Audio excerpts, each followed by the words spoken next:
सभी को बहुत बहुत अभिनंदन एवं धन्यवाद। यह प्रेस कॉन्फ्रेंस आज एक गर्व से भर देने वाला क्षण है, क्योंकि यह कोई साधारण प्रेस कॉन्फ्रेंस नहीं है।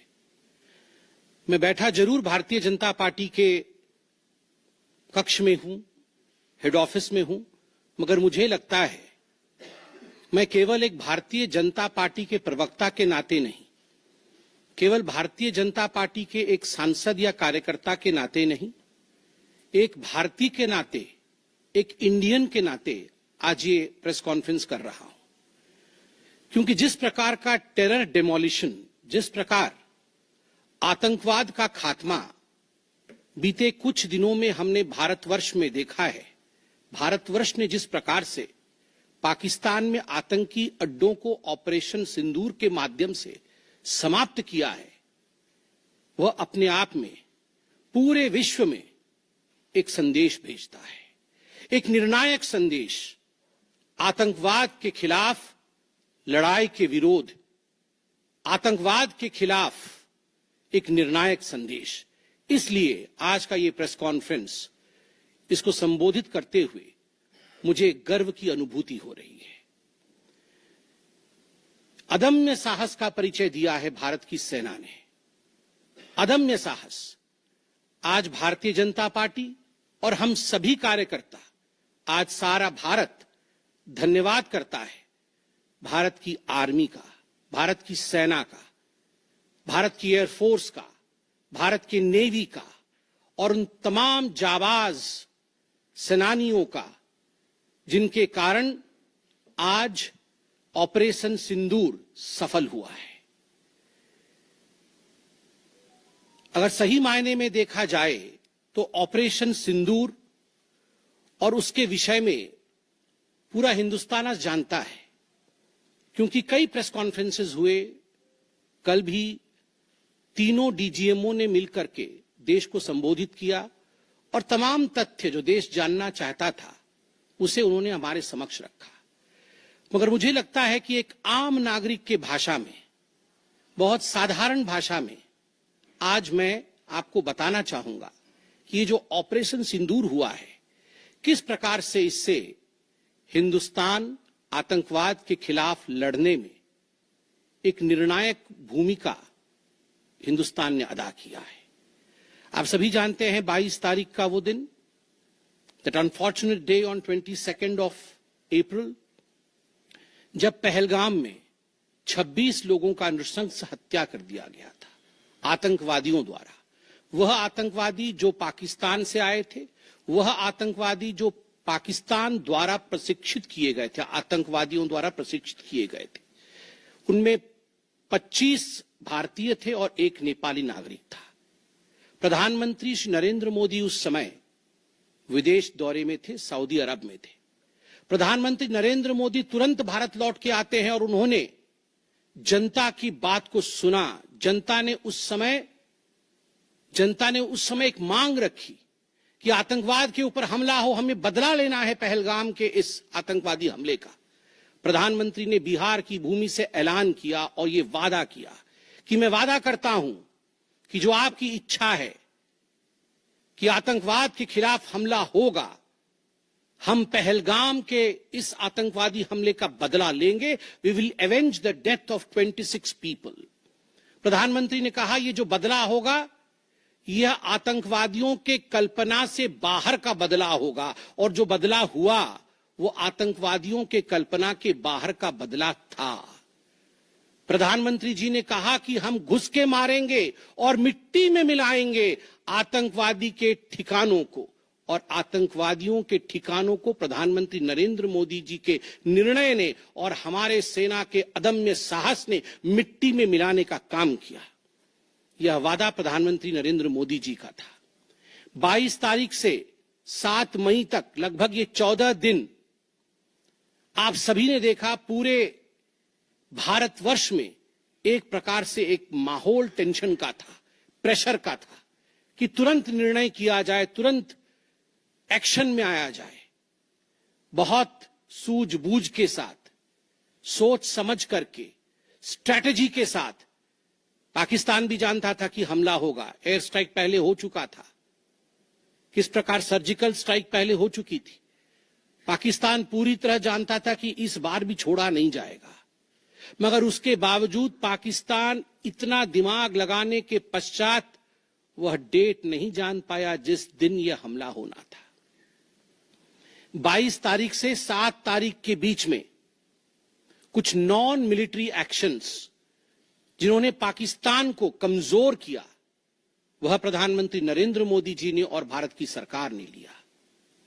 ये जो ऑपरेशन सिंदूर है, इसका एक मिलिट्री पोर्शन है तो एक नॉन मिलिट्री पोर्शन भी है। और नॉन मिलिट्री पोर्शन में सबसे बड़ी बात इंडस वाटर ट्रीटी, जो सिंधु नदी समझौता 1960 का था, उसे स्थगित किया गया, अबेयंस में रखा गया। आप सभी जानते हैं लगभग 90% पाकिस्तान जो है इसी पानी पर निर्भर करता है। लगभग 80% उनका जो कृषि है इस पानी पर निर्भर करता है।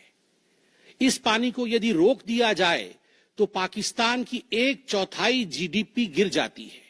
इस पाकिस्तान को अगर इस पानी से वंचित रखा जाए तो पाकिस्तान के हालात वैसे होंगे कि उनकी जीडीपी लुढ़केगी, कृषि लुढ़केगा। केवल कृषि और जीडीपी नहीं, उनके पावर कट्स होंगे और इस प्रकार का माहौल पाकिस्तान में पैदा होगा कि पाकिस्तान एक फ्रजाइल स्टेट के रूप में, अभी भी फ्रजाइल है, और फ्रजाइल स्टेट के रूप में वो सामने आएगा। झेलम और चेनाब अब संपूर्ण रूप से भारत सरकार के अधिकार में है, अधिकार क्षेत्र में है। और जिस प्रकार से यहां हम बांध बनाने की और रिवर को आगे बढ़ाने की बात कर रहे हैं, नए रिजर्वॉयर, इरिगेशन और हाइड्रो पावर से जम्मू कश्मीर, लद्दाख, पंजाब एवं हरियाणा, इन राज्यों को बहुत फायदा मिलने वाला है।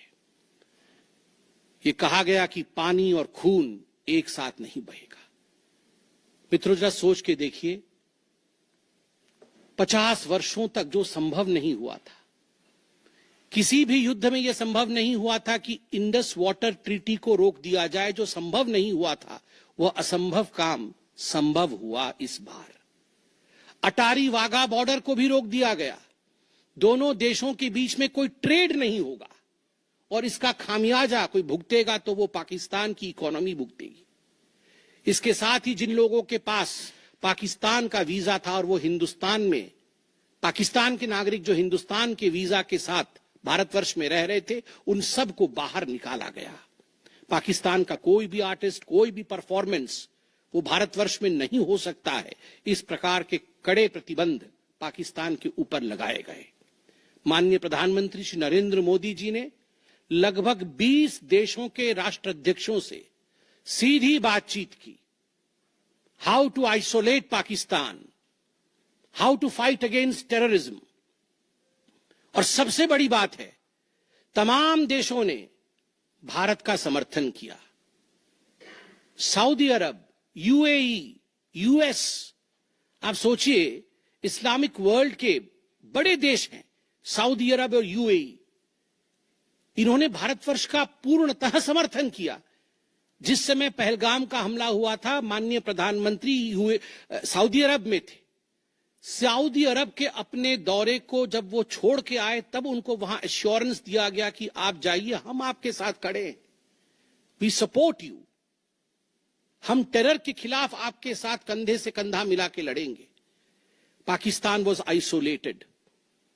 ये जो नॉन मिलिट्री एक्शन लिया गया, आज मैं कहना चाहता हूं कि 50 वर्षों से भी अधिक समय तक जो टूल्स कभी इस्तेमाल नहीं किए गए थे, जिस क्षेत्र में भारतवर्ष कभी नहीं गया था, वह टूल्स इस्तेमाल किए गए और अपने आप में भारत के लिए ये बहुत बड़ी बात है।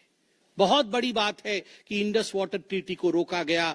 20 से अधिक देशों का समर्थन, आतंकवाद के खिलाफ एक निर्णायक हमले की तैयारी, और 6 और 7 मई 2025 उस रात निर्णायक हमला होता है आतंकवाद के ऊपर। सभी जानते हैं कि 9 आतंकवादी ठिकाने जो पीओजेके में थे और पाकिस्तान में थे, उन्हें ध्वस्त किया गया। यह ऑपरेशन सिंदूर एक बहुत बड़ा बहुत बड़ा दायरा तय करता है। इसने पूरे विश्व को दिखाया कि भारतवर्ष क्या कर सकता है। ऑपरेशन सिंदूर ने दिखाया कि केवल एलओसी नहीं, इंटरनेशनल बॉर्डर के पार जाके भी भारत पाकिस्तान के अंदर किसी भी टारगेट को प्रिसाइसली उस पर हमला कर सकता है और आतंकवाद के खौफ को समाप्त कर सकता है। इस पूरे ऑपरेशन का लक्ष्य क्या था, इसे समझने की आवश्यकता है। लक्ष्य क्या था? क्या हमने लक्ष्य की पूर्ति की? What was the aim of Operation Sindoor? Did we achieve what we aimed for? क्या लक्ष्य था? नंबर 1 लक्ष्य था आतंकवादी ठिकाने जो दूर दराज इलाके में है पाकिस्तान में, जहां आज तक कोई नहीं पहुंच पाया, जहां आज तक पाकिस्तान के आतंकवादियों को लगता था कि वो सुरक्षित हैं, वहां तक पहुंचना यह लक्ष्य था। दूसरा लक्ष्य था आतंकवादियों को ढेर करना, मार देना। तीसरा लक्ष्य था इन टारगेटों को जमींदोज करना, उन्हें मिट्टी से मिला देना। चौथा लक्ष्य था इस पूरे काम को करते हुए कोई भी सिविलियन, उसके ऊपर किसी प्रकार से कोई इंजुरी नहीं होना। और अंतिम लक्ष्य था किसी प्रकार के मिलिट्री, जो पाकिस्तान का मिलिट्री या सैन्य बेस हो, उसके ऊपर हमला नहीं करना। अर्थात ये लड़ाई आतंकवाद के खिलाफ थी। यह लक्ष्य था ऑपरेशन सिंदूर का। This was a fight against terrorism and terrorists. क्या हम लक्ष्य को पा पाए? आप देखिए, जब यह हमला हुआ तो 9 ठिकाने ध्वस्त हुए, उनमें 5 POJK में थे, पाक ऑक्यूपाइड जम्मू कश्मीर में, और 4 पाकिस्तान में थे। सबसे बड़ी बात है, पहली बार पंजाब प्रोविंस, जो कि पाकिस्तान का एक बहुत स्ट्रेटेजिक लोकेशन है, पंजाब प्रोविंस उनका हृदय है पाकिस्तान का, उसके अंदर भारतवर्ष घुस करके आतंकवादियों का सफाया करता है। यह अपने आप में छोटी बात नहीं है। This is a big achievement as far as Operation Sindoor is concerned.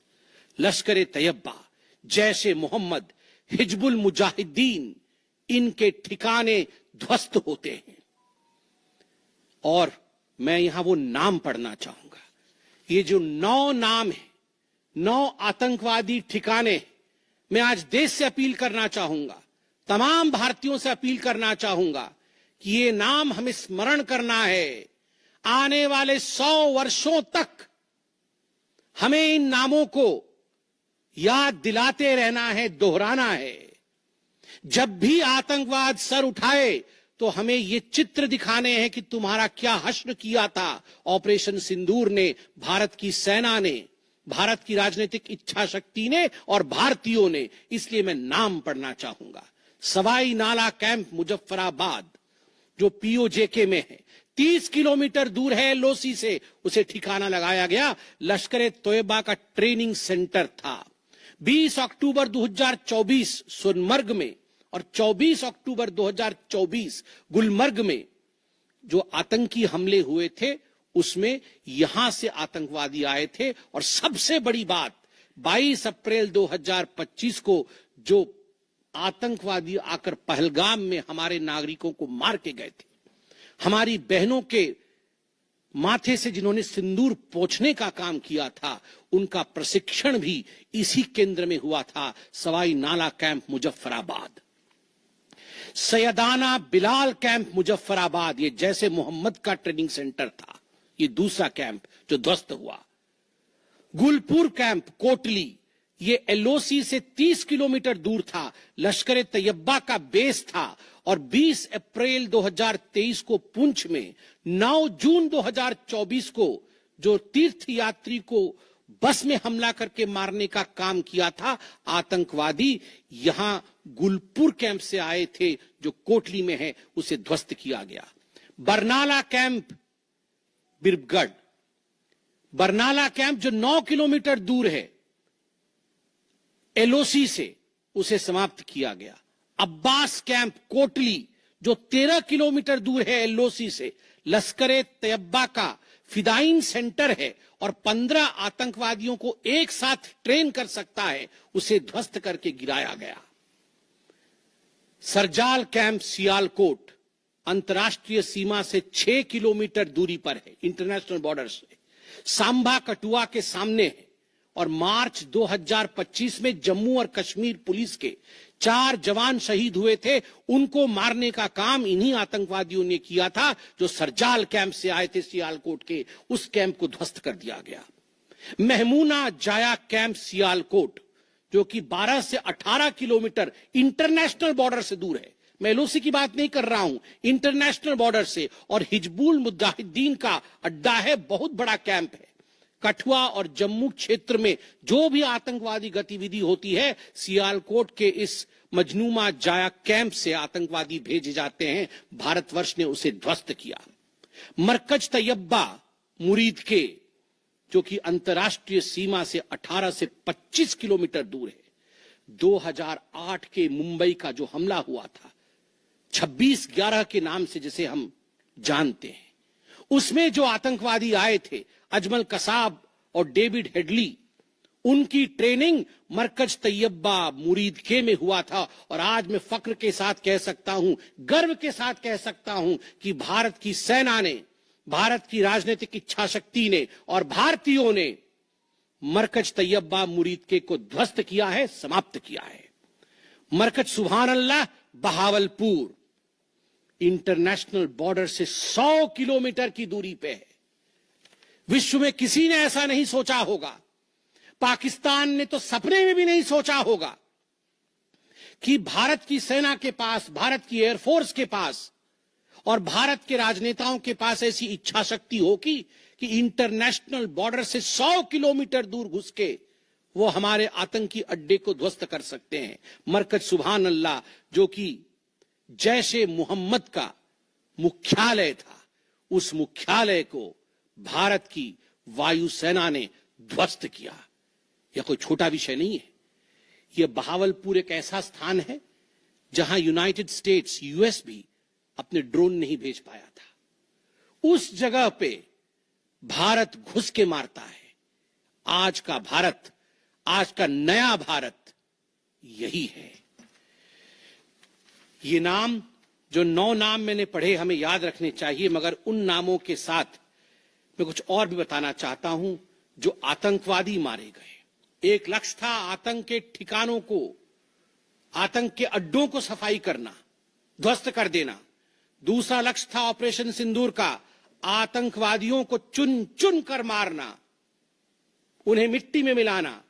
100 से अधिक आतंकवादी मारे गए, 100 से अधिक। मैं कुछ आतंकवादियों के नाम पढ़ता हूं जिनको कि हम डिस्कस करते थे डिबेट्स में, टीवी पे, यूएन में, जिनको कि यूएस ने भी कंडेम कर रखा था। मैं नाम पढ़ रहा हूं। मुदस्सर कादियान खास उर्फ मुदस्सर उर्फ अबू जुंदाल।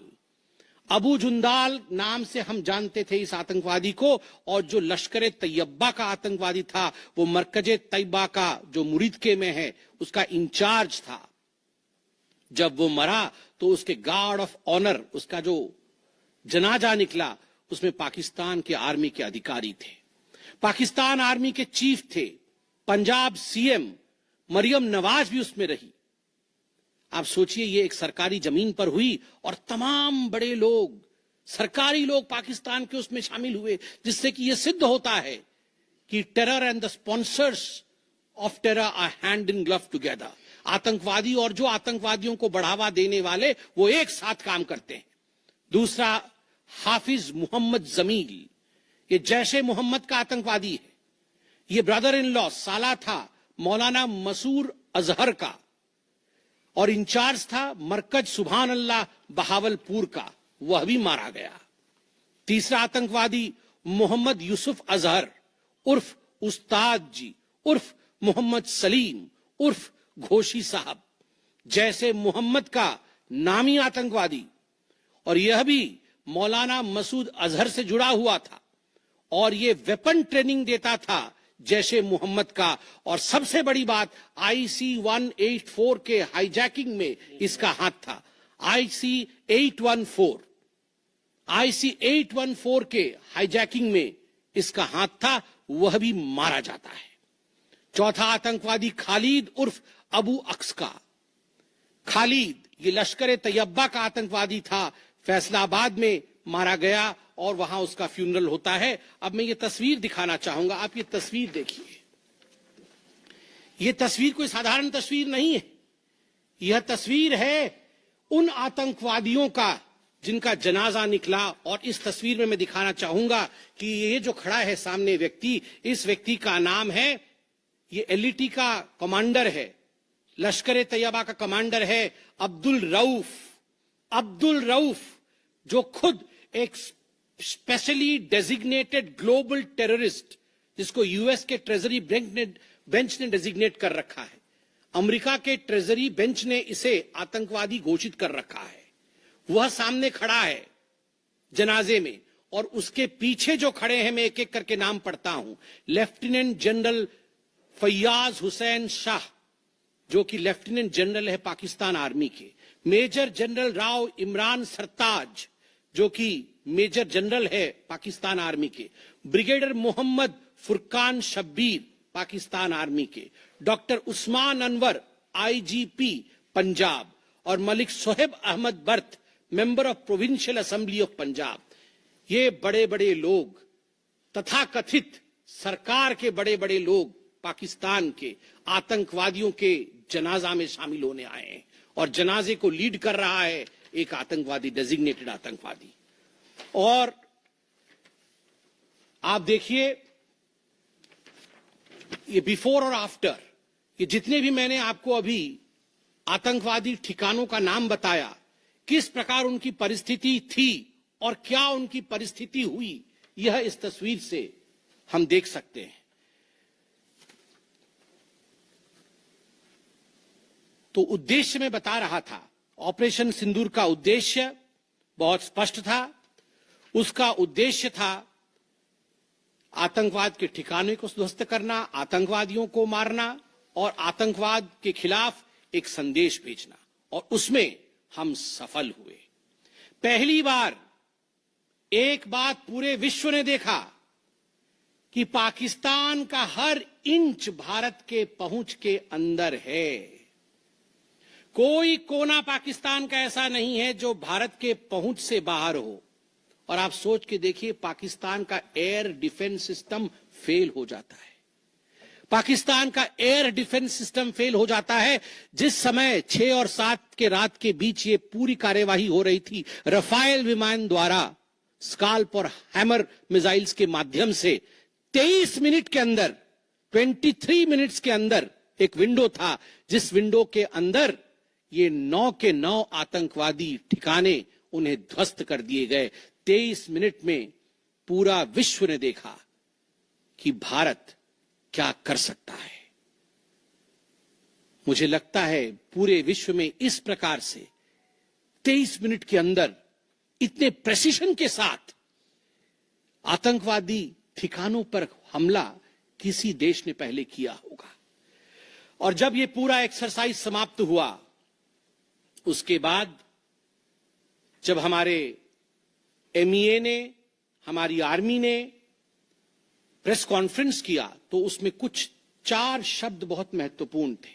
वो 4 शब्द हैं controlled, precise, measured, non escalatory.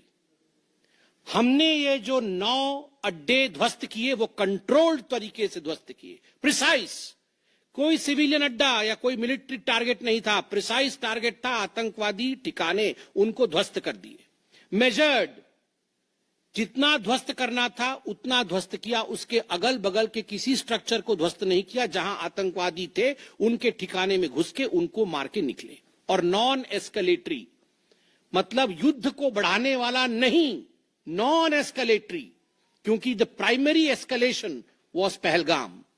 जो मूल एस्केलेशन था वो 22 अप्रैल को पहलगाम में पाकिस्तान ने किया था। हमने रिएक्ट किया नॉन एस्केलेटरी। ये 4 शब्द अपने आप को परिभाषित करते हैं कि ऑपरेशन सिंदूर का लक्ष्य क्या था। ऑपरेशन सिंदूर का जो लक्ष्य था, ऑपरेशन सिंदूर ने उसे 100% पूर्ण किया, 100% पूर्ण किया। इसलिए आज हिंदुस्तान, भारतवर्ष गर्व के साथ कह सकता है कि ऑपरेशन सिंदूर एक ऐसा ऑपरेशन था जो 100% सक्सेसफुल था, और जितने हमारे जाबाज पायलट्स गए थे राफेल के साथ, उतने लौट के आए और आतंकवादी ठिकानों को ध्वस्त करके आए, और किसी सिविलियन को नहीं मारा, किसी मिलिट्री बेस को नहीं मारा। मगर दुखद है, जैसा कि पाकिस्तान से एक्सपेक्टेड है, पाकिस्तान उसके पश्चात रिटेलिएशन करता है, पाकिस्तान अपने ड्रोन्स इत्यादि भेजता है, मगर भारत की सिस्टम ने पाकिस्तान के इन ड्रोन्स को, इन मिसाइल्स को हवा में ही समाप्त कर दिया। और सबसे बड़ी बात है, एयर डिफेंस सिस्टम लाहौर का 7 और 9 तारीख के बीच लाहौर के एयर डिफेंस सिस्टम को समाप्त करने का काम हिंदुस्तान ने किया। और 9 और 10 तारीख के बीच, 9 मई और 10 मई के बीच 11 एयर बेसेस को, पाकिस्तान के 11 एयर बेसेस को ध्वस्त करने का काम भारतवर्ष ने रिटेलिएशन में किया।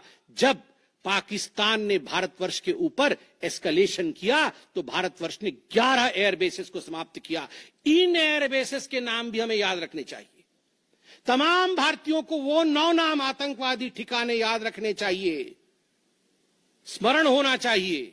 और ये जो 11 एयरबेस हैं, हिंदुस्तान अपने पर आ जाए तो क्या कर सकता है अपने लोगों को बचाने के लिए। ये 11 नाम भी मैं पढ़ता हूं। नूर खान, ये नूर खान वह एयरबेस है जहां पर एयर टू एयर रीफ्यूएलिंग करने की क्षमता है। हवा में उड़ रही हो अगर आपका विमान, तो एयर टू एयर रीफ्यूएलिंग यही नूर खान से हो सकती है। जब भारत ने नूर खान को ध्वस्त किया तो जो जहाज थे पाकिस्तान के, उनके पास वो क्षमता नहीं रही कि वो हवा में अधिक समय तक युद्ध कर सके, उन्हें नीचे उतरना ही पड़ा। नूर खान, रफीकी, मुरीद, सुक्कूर, सियालकोट, पसरूर, चुनियान, सरगोदा, स्कारू, भुलारी और जकोबाबाद, ये तमाम मैं फोटोज लेके आया हूं। जकोबाबाद का ये फोटो देखिए, क्या था पहले और क्या हुआ बाद में, क्या था पहले और क्या हुआ बाद में। आप देख सकते हैं परखच्चे उड़ गए। यह है प्रिसीशन ऑफ इंडियाज अटैक। तमाम फोटो है यहां पे, किस प्रकार से हमने एक एक करके उनके एयर बेसिस को समाप्त किया। आप देख सकते हैं सारे एयर बेसिस के हम फोटो लेके आए हैं, जकोबाबाद से लेके बाकी तमाम। क्योंकि आपने ये सब देखा हुआ है, मैं अधिक समय नहीं लूंगा। आर्मी ने आपको दिखाया है, डीजीएमओज ने आपको दिखाया है, इसलिए मैं इसको आपको दिखा के दोबारा, I would not like to take much time, but मैं रिमाइंड करना चाहूंगा कि 11 एयर बेसेस को हमने ध्वस्त किया। और इसमें एक बड़ा विषय है, पहली बार विश्व में किसी देश ने एक न्यूक्लियर कंट्री के अंदर घुस करके उनके एयर बेसेस को समाप्त करने का काम किया। पाकिस्तान एक न्यूक्लियर कंट्री है, उसके अंदर घुस करके उनके एयर बेसेस को 20% पाकिस्तान के एयरफोर्स के इंफ्रास्ट्रक्चर को भारतवर्ष ने नाकाम कर दिया। 20% of PAF's infra was destroyed by India. Just imagine, एक न्यूक्लियर कंट्री है, उसमें घुसकर मारना, यह अपने आप में पूरे विश्व में पहला इंस्टेंस है। और भुलारी एयरबेस में 50 PAF पाकिस्तान एयरफोर्स के जवान मारे गए, जिसमें स्क्वाड्रन लीडर उस्मान यूसुफ भी मारे गए। कुल मिलाकर के 9 आतंकी ठिकाने, 11 एयरबेस, 100 से अधिक आतंकी, 50 जवान और अपनी इज्जत, यह पाकिस्तान ने खोया है। I repeat, what Pakistan has lost via operation Sindoor. 9 आतंकी ठिकाने, बड़े बड़े आतंकी ठिकाने, 11 एयरबेस, 100 से अधिक आतंकवादी, 50 से अधिक जवान और अपनी इज्जत, यह पाकिस्तान ने खोया है। यह झटका पाकिस्तान सह नहीं पाया और उनके डीजीएमओ का 10 तारीख को ही फोन आया। और उसके पश्चात मैं कहूंगा यह सीज फायर नहीं, यह एक अंडरस्टैंडिंग है। यह एक अंडरस्टैंडिंग है कि यदि भविष्य में किसी प्रकार का कोई भी आतंकी हमला होता है तो ये अंडरस्टैंडिंग तोड़ दी जाएगी। हमने करके दिखाया है, जो पहले कभी नहीं हुआ था वो हुआ है इस बार, अंदर घुस के मारा है हमने, ये एक अंडरस्टैंडिंग है। और सबसे बड़ी बात है, पाकिस्तान में उनके मौलाना, उनके मौलवियों ने पाकिस्तान का साथ नहीं दिया, मगर हिंदुस्तान की एकता देखिए, हिंदुस्तान का भाईचारा देखिए। पूरा देश एक होकर खड़ा हुआ, पूरा देश सेना के पीछे, सेना के अदम्य साहस के पीछे, हमारी राजनीतिक इच्छा शक्ति के पीछे पूरा भारत एक होकर खड़ा हुआ। और आज मैं कहना चाहता हूं कि आज पाकिस्तान पूरे विश्व में अलग थलग पड़ा है। पहले भी ऐसे वक्त थे, अनेकों प्रयास भारतवर्ष करता था। पहले हम सबूत देते थे, प्रयास करते थे डोजियर के माध्यम से पाकिस्तान को प्रूफ दे आतंकवाद का। वो डोजियर लेती थी मगर उस पर काम नहीं करती थी। मगर आज नए भारतवर्ष ने पाकिस्तान को बख्शा नहीं है। आतंकवाद के खिलाफ एक निर्णायक लड़ाई हुई है और प्रधानमंत्री जी ने स्पष्ट कहा है, वहां से यदि गोली आती है तो यहां से गोला जाएगा। इसी के साथ मैं अपने वक्तव्य को समाप्त करता हूं। कोई प्रश्न हो तो अवश्य पूछें। कमलेश जी।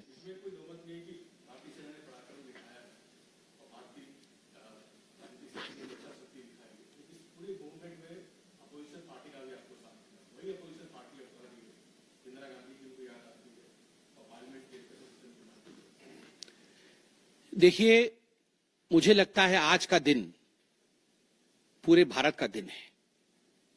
मैं ऐसा नहीं कहूंगा कि आज मैं भारतीय जनता पार्टी के प्रवक्ता के नाते कह रहा हूं।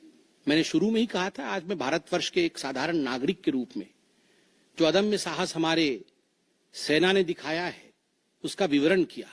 पाकिस्तान ने क्या खोया है और हिंदुस्तान ने क्या पाया है वो मैंने आपको दिखाया है। इसमें तमाम पॉलिटिकल पार्टी ने एकजुटता दिखाई, यह भी अपने आप में एक बहुत बड़ी अचीवमेंट है, बहुत बड़ी बात है। और आज मैं नहीं चाहता हूं मैं किसी की आलोचना करूं, और मैंने कहा कि विगत दिनों में वह भी एक प्रयास था जहां हम प्रूफ देने की कोशिश करते थे, हम डोजियर इत्यादि देते थे।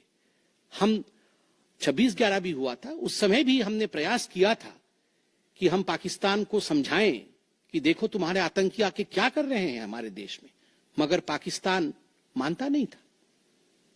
पाकिस्तान को लगता था कि they can take India for granted. मगर अब परिस्थिति बदले हुए हैं। अब कोई हिम्मत नहीं कर सकता है इंडिया के ऊपर आंख उठा के देखने का। आपके दो प्रश्न हैं। पहला प्रश्न है कि बहुत सारी सफलताएं रहीं मगर लोगों के मन में और की इच्छा थी। दूसरा प्रश्न हस्तक्षेप को लेकर है। मैं दोनों का सटीक उत्तर दूंगा। नंबर 1, मैंने आपको इस प्रेस कॉन्फ्रेंस के माध्यम से आरंभ में ही बता दिया कि ऑपरेशन सिंदूर का लक्ष्य क्या था। ऑपरेशन सिंदूर के जो लक्ष्य थे, जो लक्ष्य परिलक्षित थे, वो प्रधानमंत्री जी ने डे 1 को ही बता दिया था। आतंकवाद के ऊपर हमला, कल्पना से परे सजा आतंकवादियों को, चुन चुनकर मारना और उनके अड्डों को ध्वस्त करना। और सेना के अदम्य साहस ने यह करके दिखाया। आतंकवादी अड्डे ध्वस्त हुए, आतंकवादी मारे गए। यह हमारा परिलक्षित लक्ष्य था।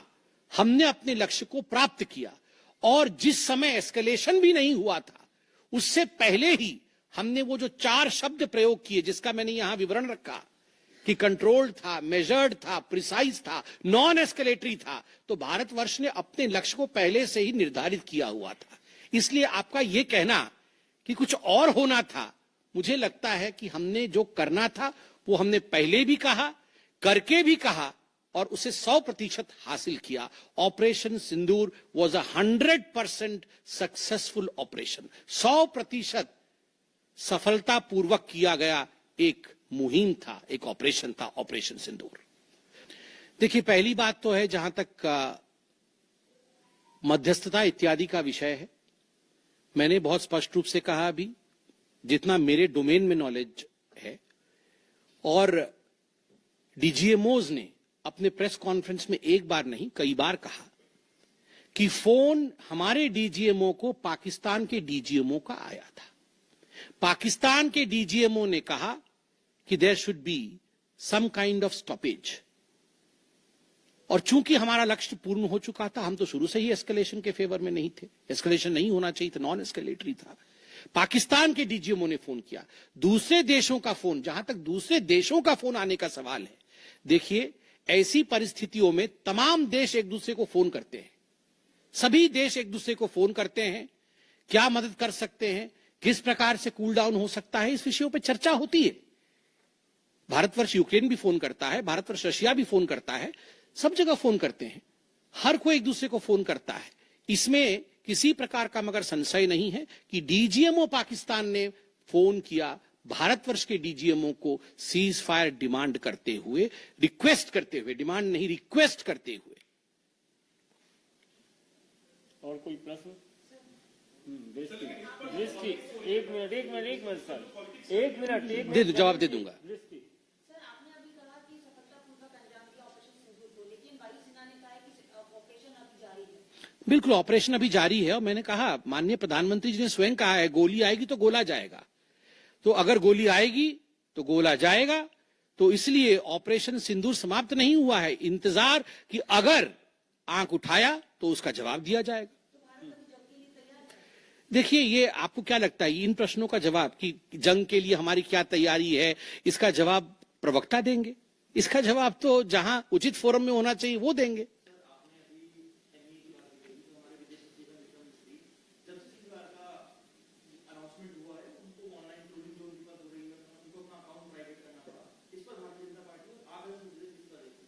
देखिए, मैं बहुत स्पष्ट रूप से बता दूं, ये आज की जो प्रेस कॉन्फ्रेंस हो रही है ऑपरेशन सिंदूर को लेकर हो रही है, उसके सफलता को लेकर हो रही है। और तमाम लोग जो ऑपरेशन सिंदूर से जुड़े हुए थे, चाहे वो सेना हो, चाहे वो हमारी राजनीतिक घटक हो, चाहे वो हमारे ब्यूरोक्रेट्स हो, उन सभी का सलाम है। उन सबको हम रेस्पेक्ट के साथ देखते हैं। और सही बात है, सोशल मीडिया एक टूल जरूर है, मगर सोशल मीडिया के आधार पर यह कह देना कि किस प्रकार से देश आगे बढ़ेगा, ये निर्णय नहीं हो सकता है।